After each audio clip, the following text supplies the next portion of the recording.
Hi guys, I'm Raven. I, funny enough, I'm not even in Nebraska.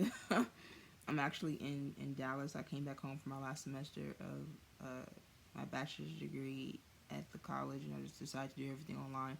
So I'm getting a little bit of a different experience from what you guys are experiencing in Nebraska, and I can only imagine it's so cold. But all the days that Dr. Booley was talking about rain, it wasn't even raining over here, so I had a bit of a different experience. But the place that I ended up picking was a park that's at the very top of my subdivision that I used to spend a lot of time at when I was a little kid, like going from the age of like 10 up until the time that I left here to come to Nebraska. I spent a lot of birthdays up there. I had a lot of birthday celebrations when we'd have summer breaks. That's where a lot of the kickbacks would be when it came to hanging out with friends and stuff. And so I just wanted to kind of go back and revisit that. And so that's why I picked that place. Um, Three of the course connections that I found were pretty, um, I guess, that stuck out to me was one, stewardship and dominion.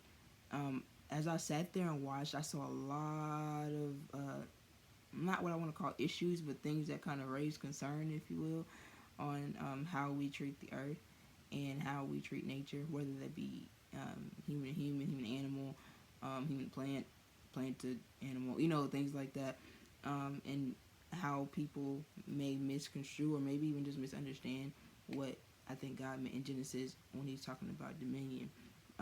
Because the actual definition of dominion is to take care of something. It doesn't. It has nothing to do with you ruling over something or using it to your own advantage. So that was the main thing throughout my paper and throughout my experience with this particular project that I noticed was a problem in lapse of understanding of what dominion really meant.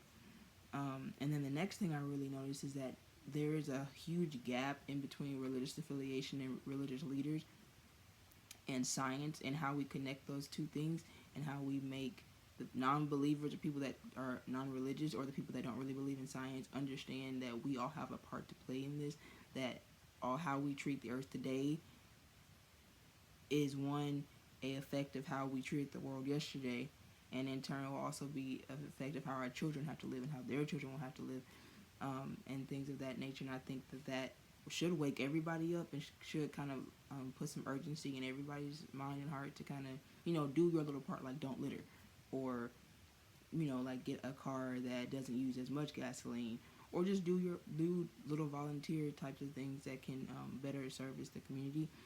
So that was my second one: how religious affiliations and leadership and science can come together um, to create a better, well-rounded education for our world, I guess, in essence.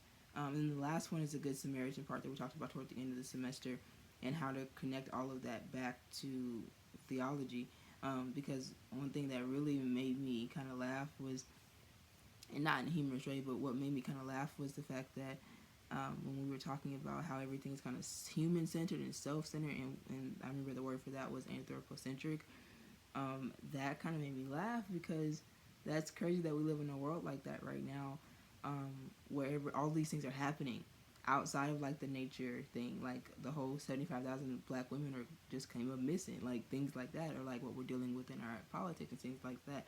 And I can, once I think Dr. Booley mentioned it, I could see it spilling over into other areas, and how to replace the focus back on God and the theocentrism.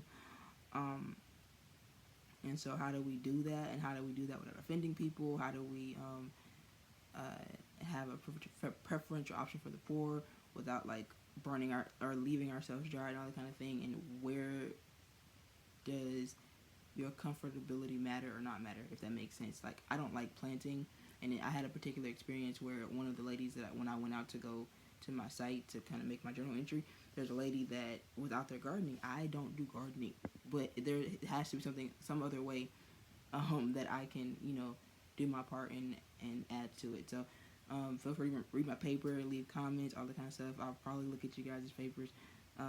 Hope you guys have a great rest of your semester, and hope you have a great Thanksgiving and great Christmas. Bye. I'll probably see you in December for graduation, so bye guys.